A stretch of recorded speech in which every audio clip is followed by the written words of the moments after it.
2.4% of total education spending. Secondary education absorbs 1.5%, and tertiary education accounts for 1.1%, despite its high per-student cost. On rather alarming note, it has been revealed that investment in pre-primary education is almost negligible, averaging only 0.1% of GDP. This is by UNICEF. UNICEF confirms this and suggests that many African countries allocate less than 2% of their education budgets to early childhood education. This chronic underinvestment at the foundation of learning is at the source of doom loop.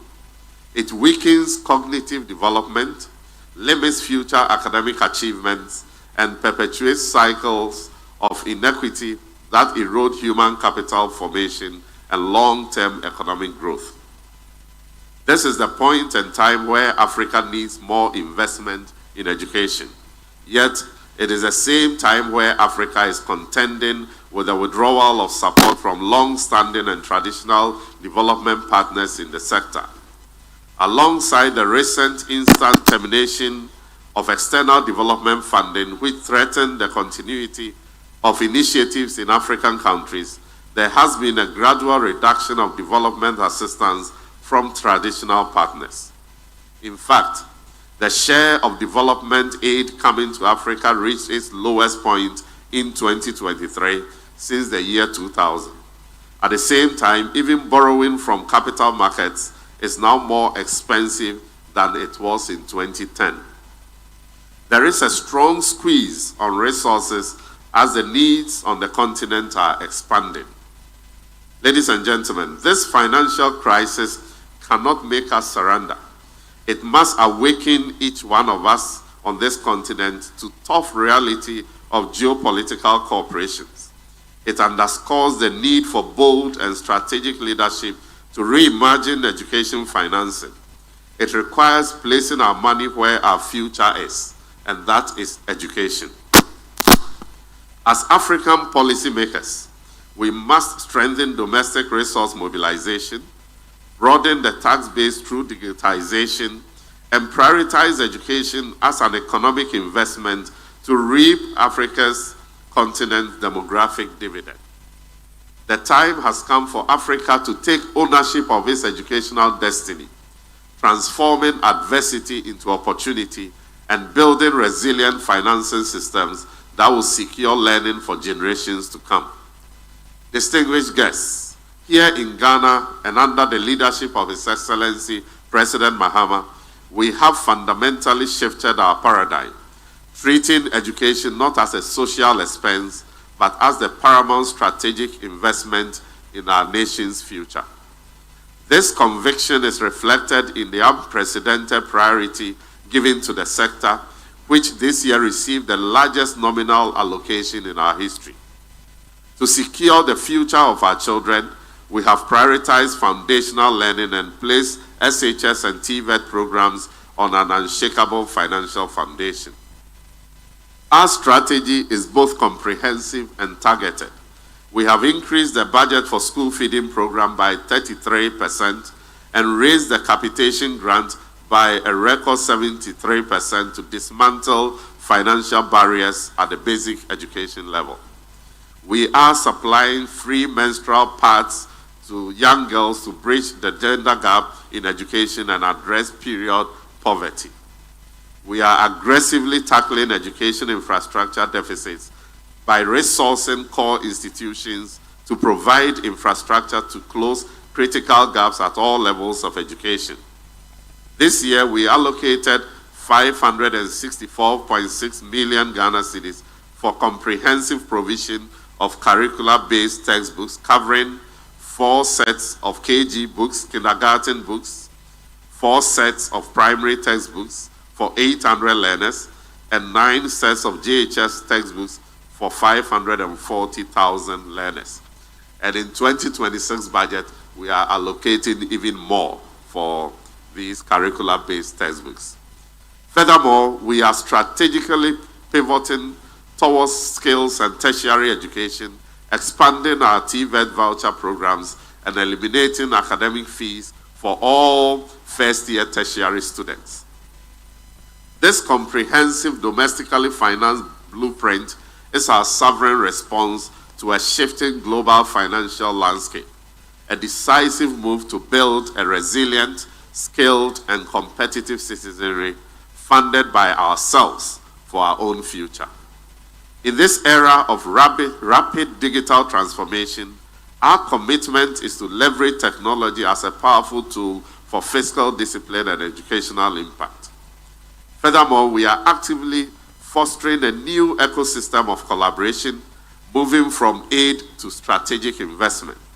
This is evident by our partnership with the private sector through the Ghana TVET Voucher Project, which equips mastercraft persons and apprentices with market-relevant skills, and our international collaborations to establish new public universities. These are not isolated projects. They are a deliberate strategy to pool resources, share expertise, and build a culture of shared responsibility for education, the next generation of Africans.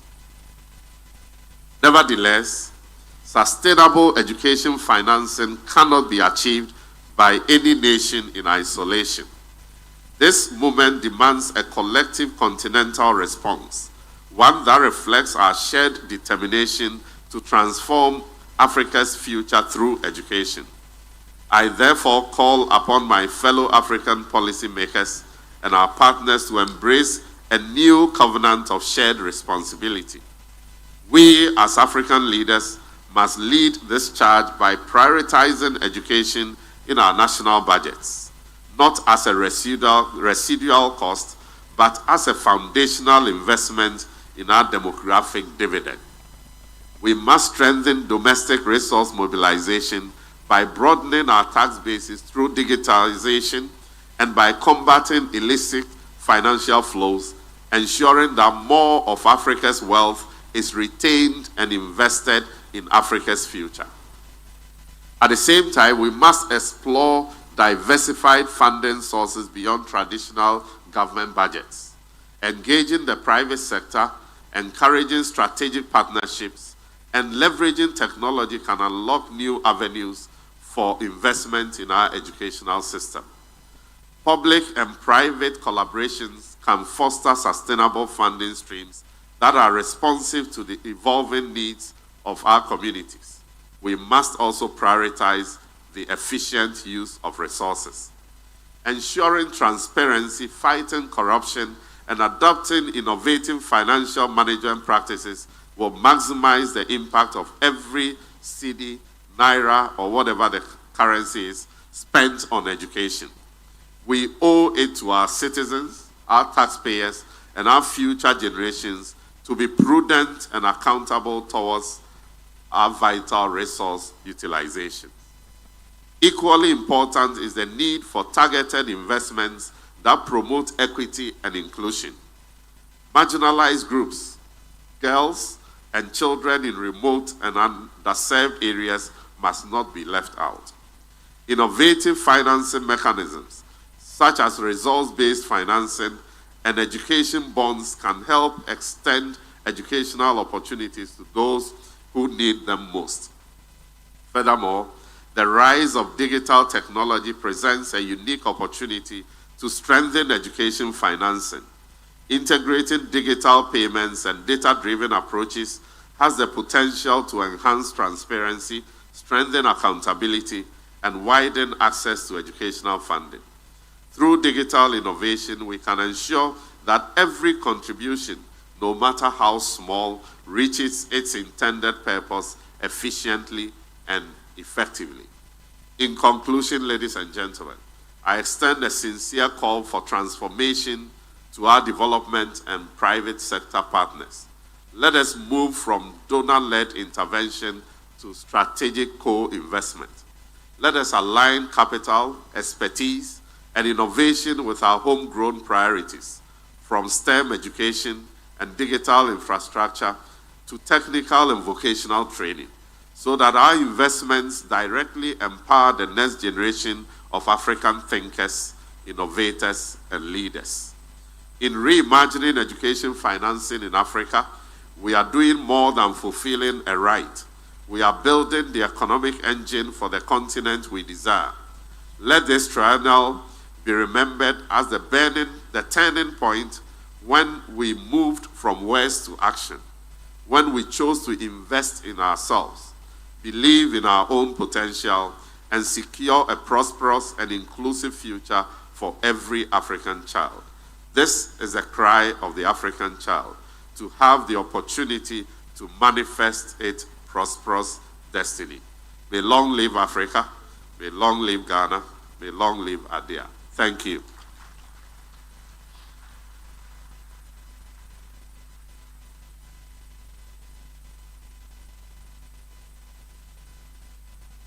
Thank you very much, Honorable Minister. Merci beaucoup, Honorable Ministre, pour votre discours.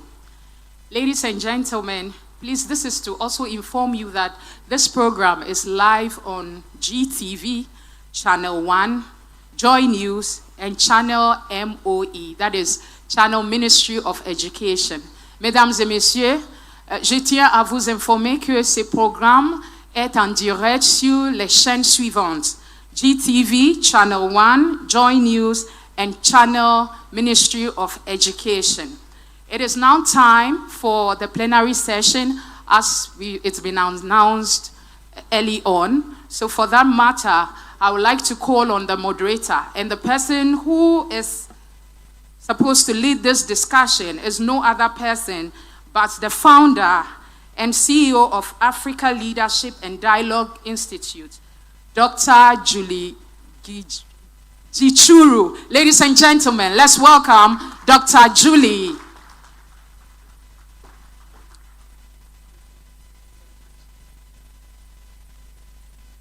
Wow, I'm sure. As long as you can hear me, it works. Across the continent, education. Thank you. Thank you for your robust turnout to this ADEA gathering. Thank you for walking alongside ADEA on this crucial agenda.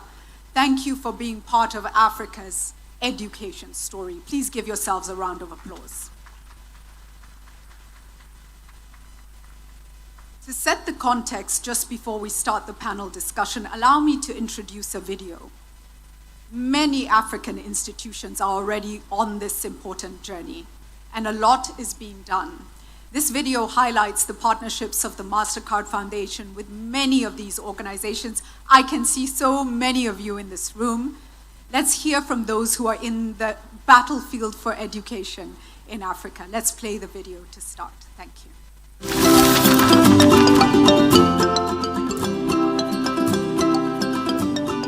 Across the continent, education remains the most powerful way to reclaim our story. Be attentive, listen very carefully. To build knowledge that reflects who we are and what we can become. We are talking about the future of the continent. We're talking about the future of the economies of our continent. Education is a must. Investing in secondary school education is important for preparing young people in Africa. But financing education is more than paying school fees. It's an investment in systems, in teachers, and in every young dream waiting to be realized. MasterCard Foundation Scholars Program aims to take young people from very, very disadvantaged backgrounds and then giving them an opportunity to get a quality education, but also wrap around leadership development and a give back, a service mindset. We are giving the girls tuition, but they're still becoming pregnant. We are giving the girls tuition, they're still dropping out of school. If we want to keep the girls in school, we need to go beyond tuition. Empowerment through scholarship is not enough to payment, or is not equal to payment of fees. It ought to be an integrated program that centers on the child. And when you center on the child, you realize the child needs much more than school fees. This problem is too big for one organization. We are contributing to a whole ecosystem of players that are trying to make this world a better place. To turn digital access into real opportunity, Africa must invest in the skills that shape creators, not just consumers. When you look at the educational programs that we have, it's focused on how we're going to build AI literacy and AI skills across the board. Because without the skills, no amount of investment is going to unlock the shift that we want to see from being consumers to actually being creators. We need to focus on education and skills, making sure that that's high quality, and then enabling young people to navigate work on their own. We're providing learners with skills that are relevant today and tomorrow. Whatever they're learning they have to be globally competitive. Even if they choose to stay here, even if they're not leaving, they have an obligation to be globally competitive. Every time we invest in education, we plant a seed, one that grows into confidence, creativity, and the kind of leadership that shapes generations. Keep investing in education for girls. Educating a girl is educating a community as well as a nation. This continent will be the youngest continent in the world. And that means a workforce, a future generation of leaders and innovators and Nobel Prize winners will come from Africa. And so investing in young people and investing in leadership is of paramount importance.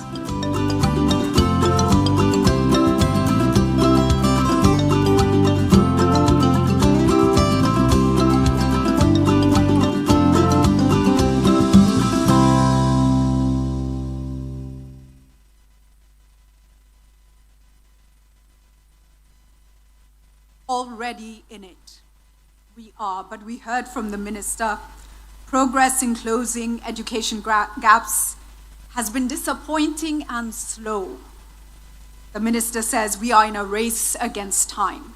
And the panel session this morning is focusing on that issue around financing education in Africa. We're asking, how can we build Africa's own education investment system? Allow me to welcome our panelists. Emmanuel Lamti, Group Chief Operating Officer, United Bank of Africa. A warm round of applause, please, as he comes up. Serene Bayetiam, who is the high-level envoy for the Global Partnership for Education. A warm round of applause for him as well. The Honorable Joseph Nsengimana, who is the Minister of Education of Rwanda. A round of applause for Joseph. And the Honorable Dr. Mrs. Huda Baba Sid Mohammed, who is the Minister of Education and the Reform for the Education System in Mauritania. Thank you.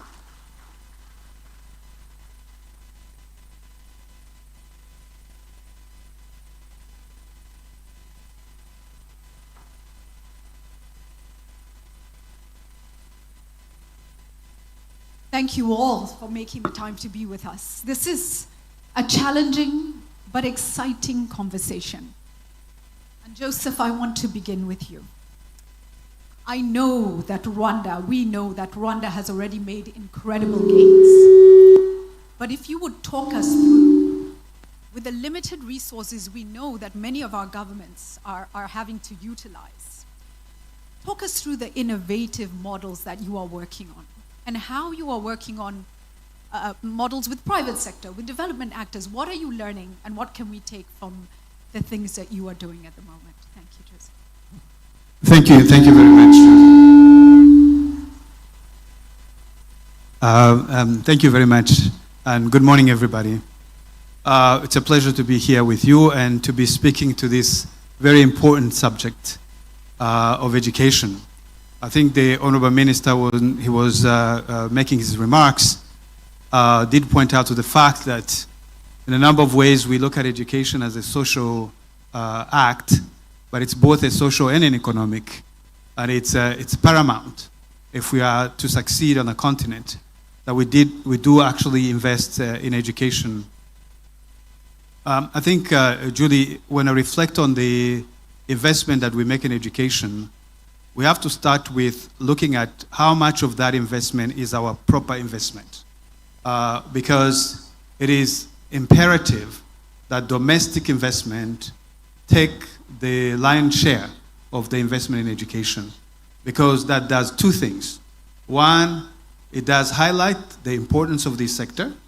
And second, it isolates the education sector from the volatile, turbulent international investment, particularly aid. We have seen in the last year or so that aid has been completely slashed. And so if your education system was entirely dependent on aid, you're in trouble. And so we cannot afford to really outsource education. It must be, first and foremost, a domestic investment. So for Rwanda, we have been increasingly investing in education. In the last few years, we have reached the 20% mark for our financial expenditures when you remove the debt servicing and other inflexible budget. But that really reflects the importance that the country puts on education. Can we give that a round of applause, please? So in addition to actually domestically invest in education, we also need to make sure that we are increasing efficiency within the sector itself. In our case, we've used technology. We have the school data management system that ensures that we are tracking everything at every school. We know how many kids are in school. We know how many kids did not show up on a daily basis. We know, how many teachers showed up. And this is important because the capitation grant, which is the money that's sent to school, is directly reflective of how many students you have at the school. And so having this kind of information allows the government to make data-driven decision rather than political decision. And so that increases the efficiency that we have within our system and ensuring that the domestic funding that's put in the system is used efficiently. We have our teacher management information system, which then we know how many teachers we have, how many at schools, and we don't have the issue of ghost teachers. Again, indicating this particular issue of spending or overspending, where you have to really be very efficient because of the lower resources that you have. And finally, I would say one of the things we need to be mindful of is to start looking at outcome. What are we investing for what outcome? And actually trace it. Today, we just launched an impact-based investment in Rwanda, looking at EDC, early childhood ECD, early childhood centers, development centers. And this is looking at private companies that are operating within this space, but they will be paid based on the outcome. And so these are some of the things that I think we could explore to ensure that we are efficient in how we're investing in education, but at the same time, we actually take control of our own education. Thank you. Thank you so much. Minister, let me come to you next as well. And just looking at some of the commitments that have been made in education already, and the Nouakchott Declaration, which calls on member states to allocate, I think it's between 4 to 7% of GDP on education, and 15 to 20, my mic is on and off. Can you hear me? Thank you. And 15 to 20% of budgets to strengthen domestic resource mobilization. You know, it's a great aspiration. A country like yours and the journey you're walking, tell us how you're trying to get there and how maybe ecosystem actors can support the journey to get to the achievement of that aspiration.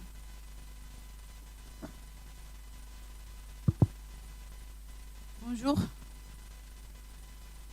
Excellences, Mesdames et Messieurs les ministres, honorables panélistes, chères modératrices, Mesdames, Messieurs, distingués invités, tout protocole respecté, je suis ravie d'être avec vous aujourd'hui.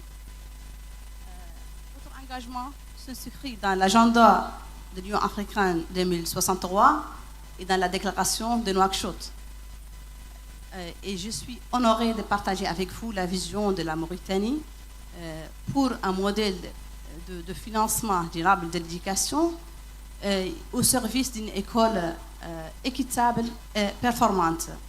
Concernant votre question, les trois piliers essentiels pour arriver à un mécanisme de financement pérenne et durable en sont en fait optimisation des ressources nationales, aligner toutes les actions avec les priorités nationales, et puis en fait consolider la coopération internationale. En ce qui concerne l'optimisation des ressources, la Mauritanie, en fait, son Excellence, le président de la République, a déclaré la guerre contre la corruption.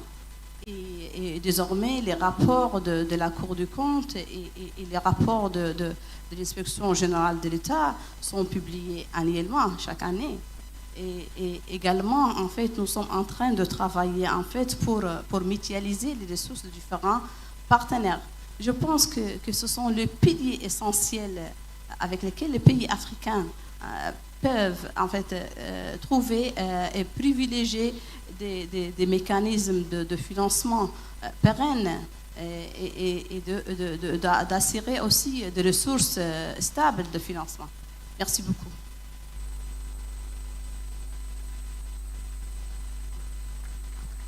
Thank you for your insights. I want to come now, Tiam, to your perspective. And the role that GPE has been playing. Let's just take a look at global partnerships. And we've referenced the era we are living in. We are facing very difficult times. It's very unique. But take us through how partnerships can continue to support building Africa's education system, but at the same time with an emphasis on ensuring Africa's education system can be independent as well. Please, over to you. Merci beaucoup.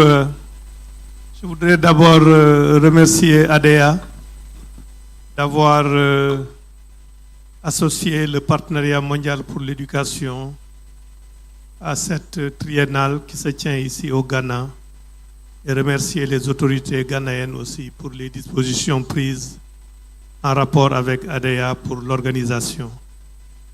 J'ai eu le plaisir d'accueillir la triennale à Dakar lorsque j'étais ministre de l'Éducation nationale du Sénégal. Maintenant, je suis ici dans ma position d'envoyé de haut niveau du Partenariat mondial pour l'éducation.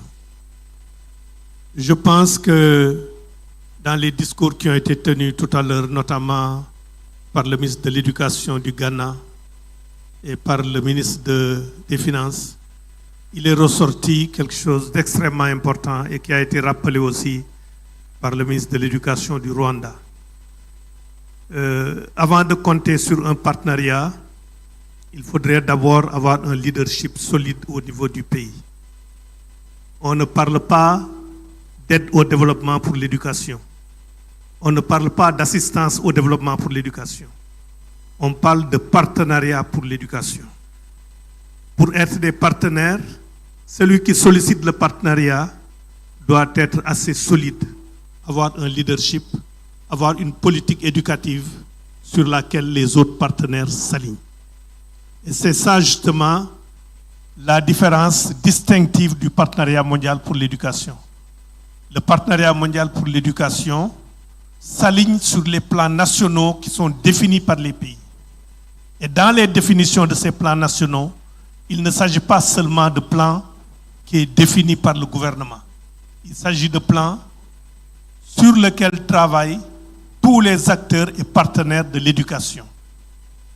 Déjà au niveau global, au niveau du conseil d'administration du Partenariat mondial pour l'éducation, il y a des représentants à part égale des donateurs et des pays bénéficiaires. Il y a des représentants de la société civile.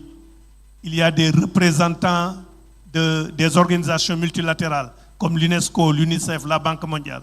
Il y a des représentants de la société civile internationale comme International Education for Education et ainsi de suite. Donc ça, c'est le partenariat au niveau global. Et ce même partenariat doit être traduit au niveau des pays. Au niveau de chaque pays, le plan stratégique d'éducation doit être endossé par le groupe local des partenaires de l'éducation. Lorsque j'étais ministre de l'Éducation nationale au Sénégal, et c'est le cas encore, dans le groupe national des partenaires de l'éducation, vous avez le gouvernement, représenté par le ministre de l'Éducation et le ministre des Finances, et les autres ministères, la formation professionnelle, et ainsi de suite. Vous avez les associations d'enseignants, vous avez les collectivités territoriales, vous avez les représentants du Parlement, vous avez les associations de parents d'élèves, et vous avez aussi les autres partenaires au développement qui agissent dans le secteur de l'éducation. Ce groupe national permet d'aligner l'ensemble des politiques sur le leadership du gouvernement. Et ça permet aussi d'éviter des redondances et des duplications et des gaps dans les projets éducatifs qui sont financés. C'est ça le facteur distinctif du partenariat mondial pour l'éducation.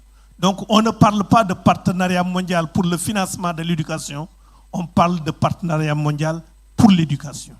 C'est dans cette perspective-là que le partenariat est en train de lancer récemment, lors de la dernière Assemblée générale des Nations Unies, sa campagne de reconstitution des fonds, sa campagne de financement. Cette campagne de financement, toujours dans l'esprit du partenariat, est co-parrainée par l'Italie, pays du Nord, et par le Nigeria, pays du Sud. Et ce partenariat, cette campagne de financement vise à mobiliser 5 milliards de dollars. Mais 5 milliards de dollars dans le but, par un effet de levier, de mobiliser 10 milliards de dollars supplémentaires. C'est un financement qui n'a jamais été obtenu par l'éducation. Ce financement permettra à 750 millions d'enfants d'avoir accès à l'éducation. C'est ça la valeur du partenariat. Nous pensons que le partenariat doit d'abord reposer sur la volonté du gouvernement. Et comme le ministre de l'Éducation l'a dit, le ministre des Finances aussi l'a dit tout à l'heure, c'est l'État qui doit montrer d'abord son engagement dans ses ressources propres pour financer l'éducation. Et seulement maintenant, les partenaires au développement viennent pour combler le gap qui existe. Au Sénégal, que je connais, c'était 26% du budget qui était affecté à l'éducation et ça représentait environ 8% du PIB. Et lorsqu'on prend le total des dépenses affectées à l'éducation, le financement domestique, qui comprend le financement de l'État et le financement des collectivités territoriales, était à 92%, pendant que le financement externe était de 8%. C'est ça qui permet d'avoir un système résilient et un système qui permet de produire des résultats. Je vous remercie. Thank you, thank you. Thank you so much for walking us through that. Emmanuel, let me come to a private sector perspective. And it was great to see so many voices on that video earlier of private sector actors in it, actively in it, transforming education outcomes in Africa. Tell us about the UBA journey. What are you doing and how can we dive in even deeper? Thank you. Thank you. Thank you very much and good morning to all the dignitaries, the ministers here. I must say that at UBA, we've got we're in 20 countries. We've got over 50 million customers across Africa. We've got operations in the US, the UK, Dubai, and other international centers. For us, I think what is critical to mention here is that we do not view, just like the Honorable Minister shared earlier on, education as a cost.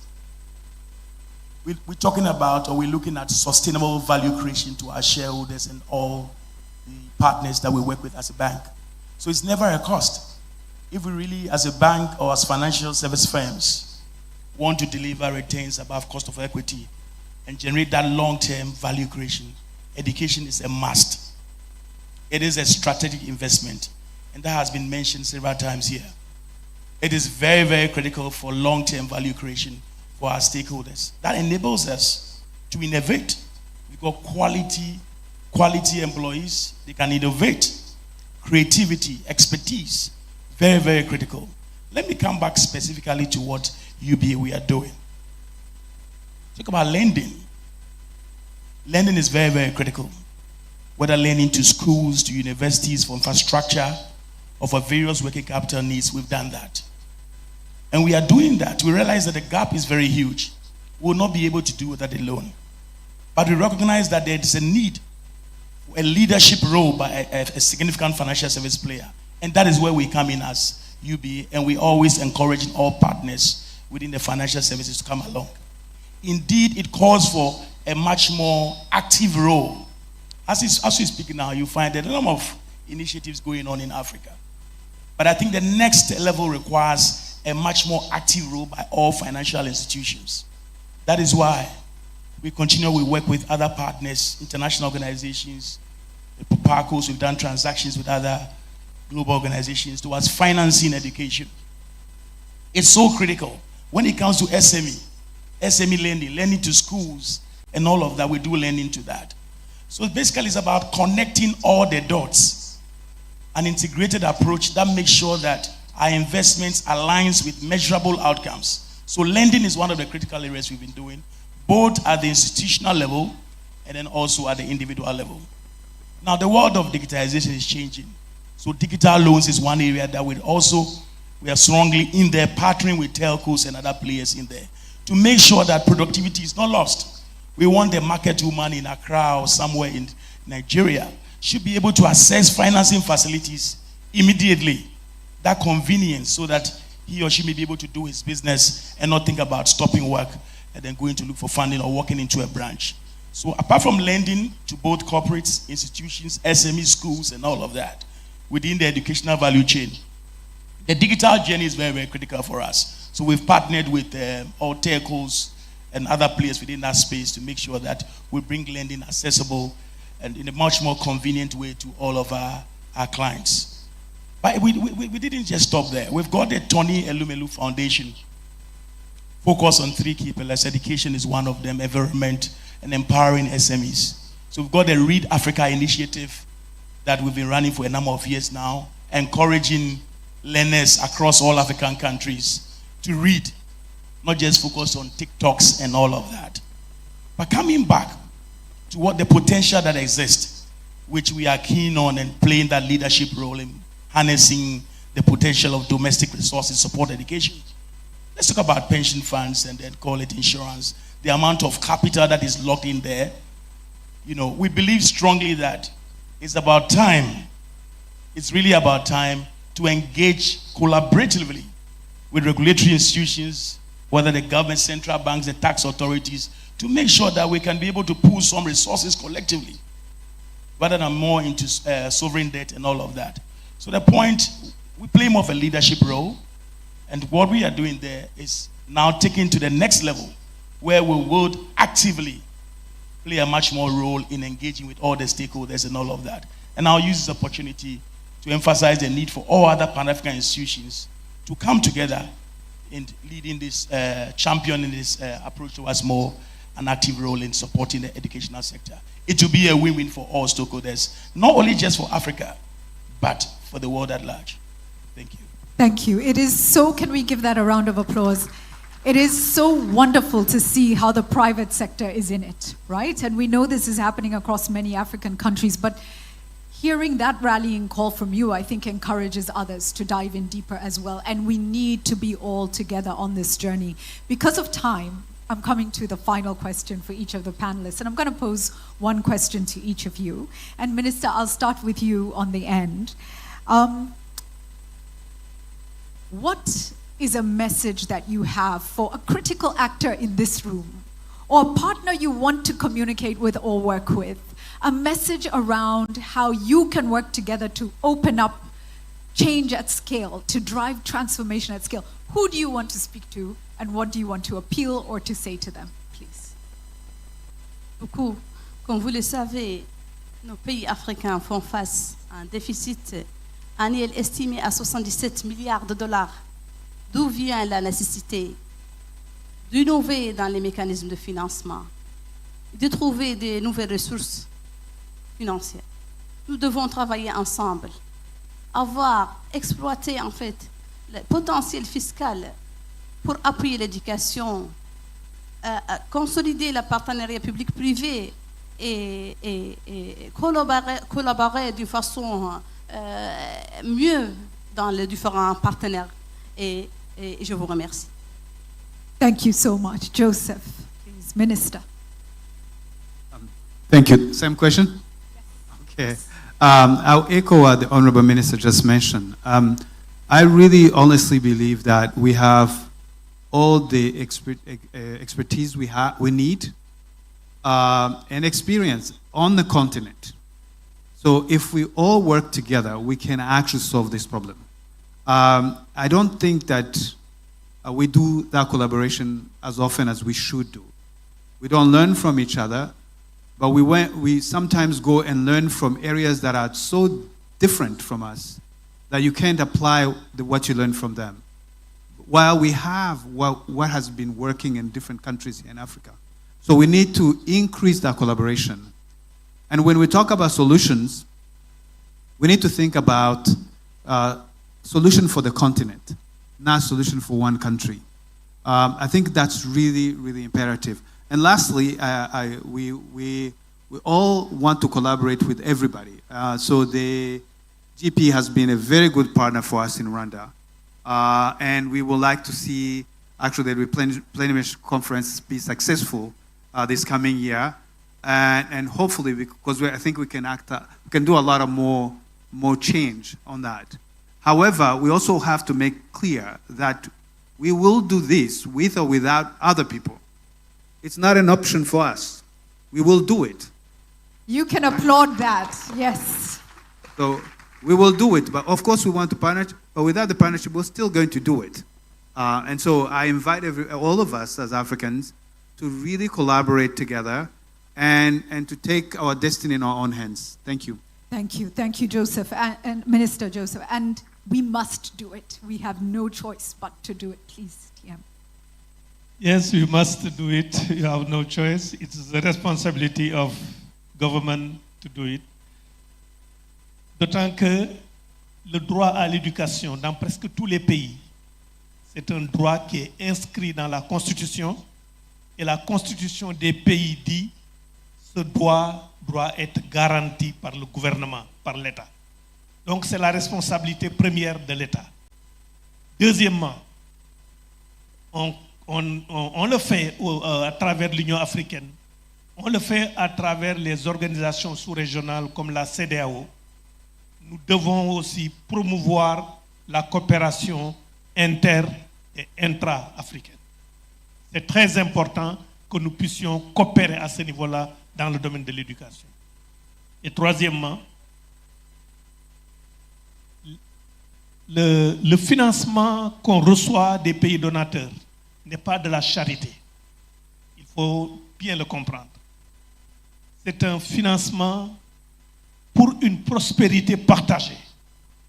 Le financement qu'on fait dans les pays en développement, in fine, c'est un financement pour une prospérité partagée.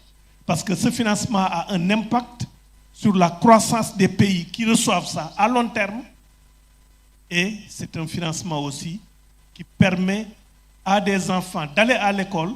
Et lorsque des enfants vont à l'école, c'est une façon de contribuer à la sécurité mondiale de façon globale. C'est ça que je voudrais aussi indiquer. Thank you. Thank you so much. Thank you. The final word, it seems, will be given to us by the private sector. Over to you, Emmanuel. Hello. I think for the private sector, I would say we look up to governance. Governance is very, very critical. So when we talk about issues of financing, of the various innovative ways of financing, we would like to see more proactive engagement around transparency in allocating risk, fairness around the adaptability of schemes or structures to finance or partner with various institutions and all of that. That's very, very critical for us. So we really want that proactive engagement. The right regulatory incentives around taxes becomes very, very critical for us as well, where we can engage and know what is ahead. With that strong governance structures, we are able to also plan resources and allocate capital internally for the benefit of, or the greater good of all of our stakeholders. Number two, the other point that I think is critical for us, especially in the financial services sector, is how we make much more progress towards harmonizing regulations on the continent. We've seen the potential benefits and advantages from the after project by Afrexim Bank. And I think it's about time we deepen or we follow through with more proactive engagement in harmonizing regulations around capital, banking, insurance. Those are my final words on that. Thank you. Thank you for that. Ladies and gentlemen, as we close, I want to also take responsibility as an Africa. So that's 2025 ADEA, and strengthening the resilience of Africa education. It's very important that we pay attention to education on this continent, and we're bringing you what is happening at that event as we brought you that from what is happening at the event, and I'm sure you've gotten to see a lot of things and heard a lot of things when it comes to policy in education space and all that. But before that, we were having a brief conversation on the sanitation issue. We were sustaining the conversation on sanitation on this show. We went to the Kumasi Central Market, where there is a situation there when it comes to sanitation. We spoke to Hafiz Tijani. Right. Other individuals were actually slated to be spoken to, but unfortunately we had to cross over to the ADEA program. But definitely we'll be sustaining the conversation here on Channel 1 TV on Breakfast Daily. So we tell you a lot more that we think that the government can do when it comes to ensuring that our environment is clean, waste management and all that, and also what citizens ourselves can also do to get our environment clean and all that. The National Sanitation Day, which is one day, is not enough. A lot has to be done so that we can be able to we will be able to fight the canker when it comes to sanitation. I think after Galamsey is sanitation. Yes. Or even before Galamsey. I think before Galamsey. Yeah, because they go hand in hand. Yeah, hand in hand, because they all affect our health. Exactly. And it's very important that our water bodies as well. Our water bodies too, yeah, exactly. So it's like an everyday problem. So I think they go hand in hand. So that is it. We'll bring you a lot more on the show. Let's go for a quick break. When we come back, definitely we have a lot for you on Breakfast Daily Channel 1 TV.